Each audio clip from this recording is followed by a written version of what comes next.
Hi, my name is Gerhard Schwantner and welcome to Selling Power TV. Today we have the pleasure of meeting with Dave Kurland.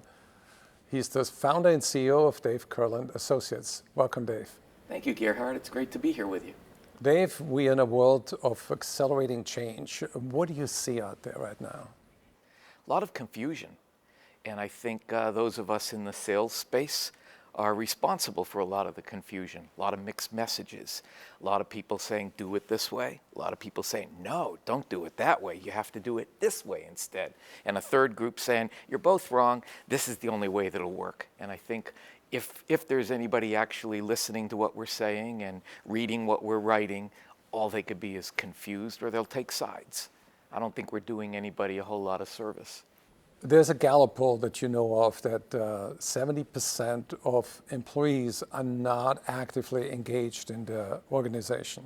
Do you believe that's true? I think the number's low. I'm surprised that it's only 70%. So what's the secret for re-engaging salespeople? That's a great question. I think it comes down to what we were just talking about. Sales leadership has to know its audience. And its audience is the salespeople. So what motivates them as a group? Why are they here? Why are they at our company? What's the overriding cause or purpose that we're all in it together for? And then what motivates them individually? What do they want out of this? And I think sales managers and sales leaders have kind of lost touch. They're so busy working in the business and trying to make heads or tails of leads and marketing and inbound and inside and territories and verticals and tools that they've kind of forgotten about the salespeople who report to them, who are motivated by something, but they don't know what it is. You know that leaders need to align culture, strategy, and talent. What is the best way to do it? That's a great question, because talented people might not fit the culture. And the talented people might not be able to execute that particular strategy. I think it's easier to get alignment between culture and strategy, but it all comes down to sales selection. So the big challenge is we've got all these companies with all these salespeople, and we know from Objective Management Group's data that 30% of the salespeople are not in either the right role or in the right company today. So if we take it from a selection standpoint, and we think about the big picture and the long term, and we think about identifying who the right salespeople are to fit the culture and the strategy, and we start an initiative to go about finding those salespeople, and they could be a needle in a haystack. There's an elite group of 6%.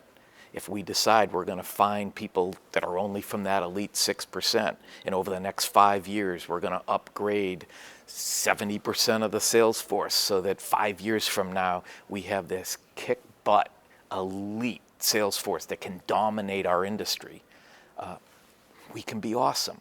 But far too few sales leaders have that long-term strategy. They're trying to win deals today and at the end of this month and at the end of this quarter. And even that is a symptom of not having the right salespeople. If leaders are spending all their time trying to get deals done for their salespeople to hit numbers because they're off, we don't have the right people in place. How do you change your recruiting process to hire better salespeople faster? Great question again. You did ask great questions. So at the heart of the sales recruiting process has to be fantastic interviewing skills, and most sales leaders don't have them. They get happy ears at interview time instead of going wide and deep with their questioning, trying to challenge the salespeople to make sure they can really do what needs to be done. And they're doing that because it's hard to find talent right now. So they're hoping and praying that this salesperson sitting in front of them that they love is right. They don't want to scare them away. So that's one piece. The second piece is they must use an accurate predictive sales candidate assessment to take bias and emotion and personality out of the equation so that before they ever meet a sales candidate, they already know whether this candidate has the sales DNA that's required, has the selling skills that are required, has the competencies that are required.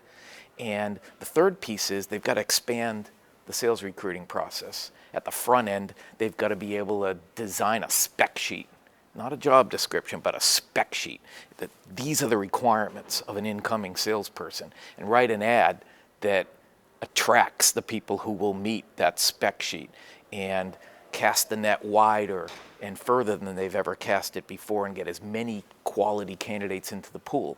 Let the candidate assessment filter out all of those who don't have what it takes, and then focus on those interviewing skills on the telephone and face-to-face and with other members of the team, so that when it comes down to selection, we get the right people on board. And most companies think mistakenly that if they get the right people, they've done all the work, and then they okay, go do your thing, and they set them up for failure. We need to prepare them to succeed with a comprehensive, structured 90-day onboarding program, so that when these new salespeople hit the ground running, they're getting it done. Well, thank you, Dave, for your insightful answers. You're welcome. Awesome. Thanks for inviting me.